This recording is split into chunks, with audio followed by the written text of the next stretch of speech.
কিরে কোথায় চলে এসেছিস? আরে আমি মিনি সুইজারল্যান্ডে চলে এসেছি। কার সাথে এলি? আরে RDR Rahul tour and travels দাদার সাথে এসেছি। এই নামটা না বললেই নয়, সবসময় আমি ট্যুর করে এসেছি, অনেক মানুষের সাথে ট্যুর করেছি, এই দাদার সাথে আগেও ট্যুর করেছি। আমি একটা ভালো ভাইবস পেয়েছি। আর আমি যতক্ষণ না নিজে এক্সপ্লোর করব, নিজে সেই জায়গাটায় দাঁড়াবো, ততক্ষণ আমি কাউকে রিভিউ দিই না।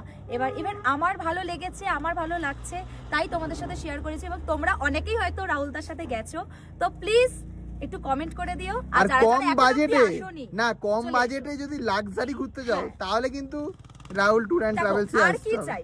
4 টাইম খাওয়া দাওয়া, সাথে লো কস্ট প্যাকেজ, সাথে এক্সক্লুসিভ কার, ঠিক আছে, যেখানে আর এক্সক্লুসিভ রুম। হ্যাঁ, মানে পুরোটাই বলতে পারো একটা লাক্সারি, ঠিক আছে। সেখানে তোমার আর এটা ভাবতে হবে না যে আমি এখন 50,000 টাকার প্যাকেজে যাবো না 5,000 টাকার প্যাকেজে যাবো। ওটা যারা বলে তাদের কাছে ছাড়ো ভাই, এখানে আসো, একবার ঘুরে যাও, তাহলে তো বুঝবে লাইফটা কি। চলো।